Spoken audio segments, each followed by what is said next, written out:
Hollywood itself is a word. The word is interesting because it's a word that comes from a pagan. Hollywood is the holy wood, and it was the wood that the magical wands were made out of in the pagan sorcery, magic. And these wands were believed that the sorcerers that possessed them could put people into trances and control them. This is part of, this is symbolic, but it's also important to understand that part of what Hollywood literally does is it puts people into trances. It's a dream state. They call it the dream machine in the United States.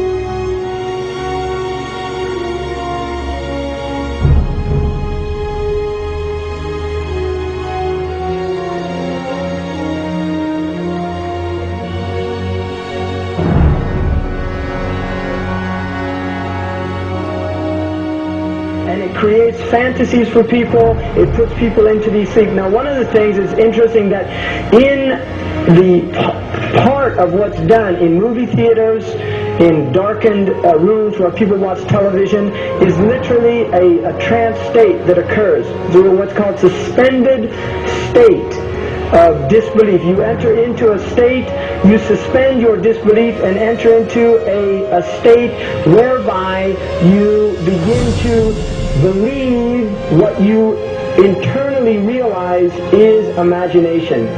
It's falsehood. Films are magic. It's just magic. You go and you watch these things and people get caught up in them. People cry during films. All this catharsis that takes place in these things.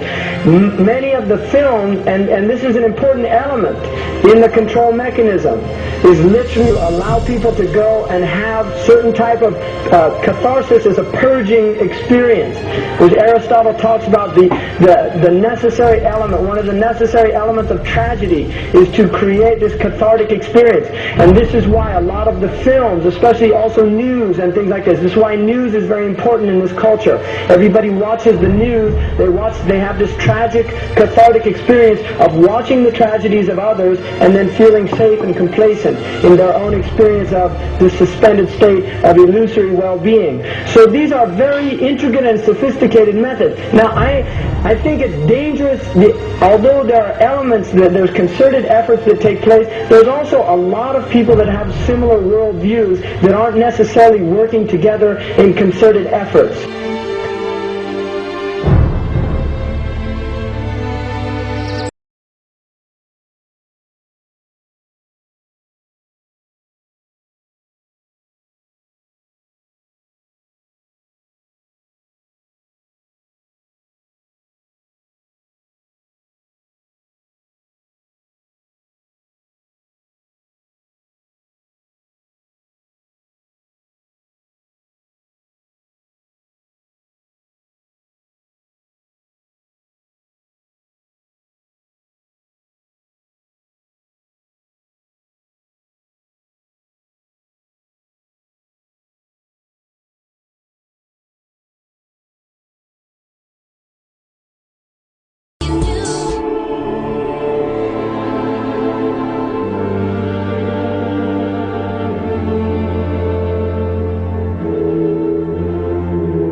supposed to be up here, looking at that. I just wanted to know. No. You're old enough, I suppose. You should know the story. Okay, here we go.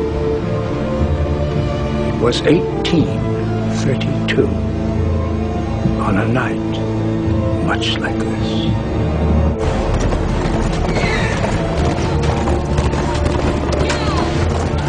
Charles Carroll was the last surviving signer of the Declaration of Independence. He was also a member of a secret society known as the Masons, and he knew he was dying. He woke up his stable boy in the middle of the night and ordered him to take him to the White House to see Andrew Jackson, because it was urgent that he speak to the president. Did he talk to him?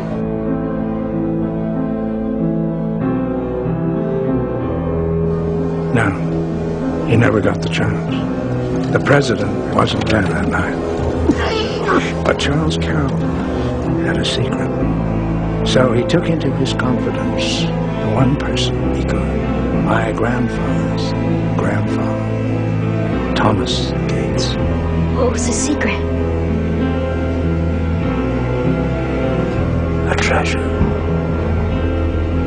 A treasure beyond all imagining.